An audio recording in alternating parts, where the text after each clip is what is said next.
Skylar Olsen to talk some housing with us, Director of Economic Research at Zillow, back with us. Skylar, good to see you. I want to rewind a little bit to this morning.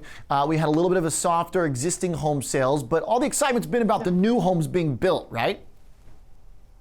Yeah. I mean, and really the soft existing home sales, I think, was disappointing only because August was so great. And part of August being so great, I think, helped fuel a lot of what we saw when the National Association of Home Builders came out with their survey. There's good confidence building within home builders. We had good starts numbers, right, that came through both in August, and, maybe expect them to be a bit softer going forward. But, still a lot of hope out there that inventory will be returning. In the meantime, it still remains constrained and kind of went back down to historic lows, and that's going to make it hard for existing home sales to really, pick up the volume.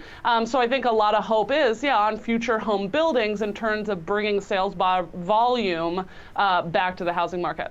How big is the difference between the average existing home price and the new home price being built? Or put another way, is the real supply challenge being met by new homes?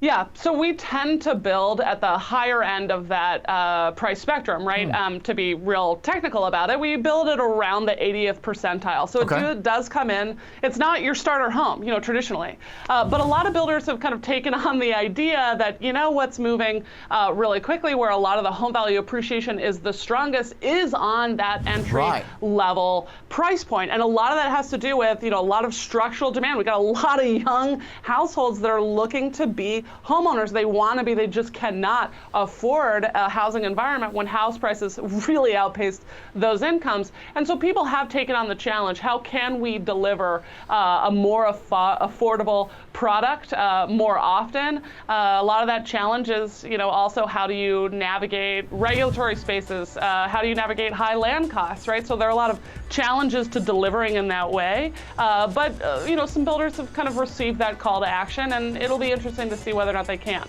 So this is, I think, an interesting moment because we have a debate about whether or not this housing boom, I think we can pretty much call it new home sales over the last 9 months. Is it temporary based on the Fed and accommodating rates, or is it something? Yeah, maybe the interest rates are real low. Right. Or is it something else, Skylar? Yeah, it's hard to know. It's really hard to know. And the reason why it's harder to know right now than maybe any other time is because the housing market has been going through greater volatility, right? We saw a lot of perpetual price growth for, a good several years coming off of that bottom. That dynamic is less sure to continue into the future, right? Home value appreciation got much, much softer. And then we saw recently, very, very recently, a return to reacceleration. Is that interest rates?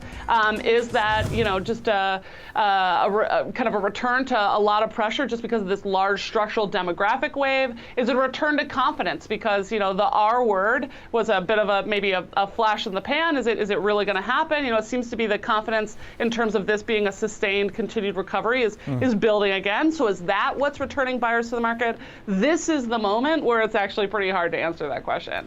So even with the success of the home builder stocks and the attempt to fill that new home first-time buyer, gap, you still have inventory that's tighter than normal, according to your notes, Skylar, down 6.4% from a year ago. Yeah. So can we expect more of what we've seen, basically? I think for at least the near future, that's going to be a big part of it. I hope that, us re-entering, where home values nationally are reaccelerating, they're doing it in a mild way. Hopefully they do it in a sustainable way. Because really right now, the challenge to many Americans is still affordability. How do I afford that down payment? And so while we're waiting for building to kind of pick up the pace, we're going to be in constrained inventory situation. I mean, this is as low as it's really ever gotten in our measurable history in terms of the number of homes that are available for sale over the course of an existing month in terms of existing homes. And that's really the challenge that housing and housing markets still have to navigate their way past. Skylar, bring this back to those who are investing in the area. I know you're an economist and not a stock picker, but I'm curious what you think or what you hear or what it really means when the home builders give their earnings. I mean, when we have a PulteGroup CEO come out and say that there is a period of recovery as opposed to slowdown, language like that, is it does it sort of pass the test with you? Does it make sense?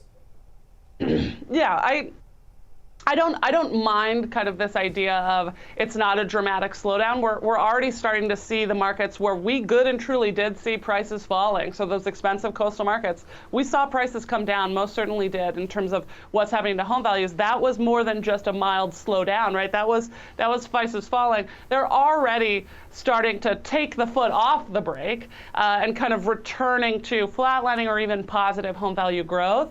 And there are other signals that are also showing that there is this turnaround. I think it's fine to characterize this as housing markets moderating. I often refer to it as housing markets honestly returning to a healthy pace of more moderate, steady growth. I think that's ultimately a good thing in the long run for the American consumer, for greater predictability, for better affordability, and just stable. I mean, this is a traumatized market, right? So to have the next several years be calmer than maybe the last 15 would be only a good thing. I don't think we're looking forward towards any sort of dramatically falling home prices in the near future. I think things will continue to stabilize. I think that's safe language I would confirm. Yeah, all right. Well, Ryan Marshall, the CEO at PulteGroup, says they're optimistic about continuing affordability in the market. So I guess we'll find out what the Fed does. Apparently markets is one more cut on the way, so it probably can't hurt. Skylar, really good stuff. Pleasure as always. Thanks for coming.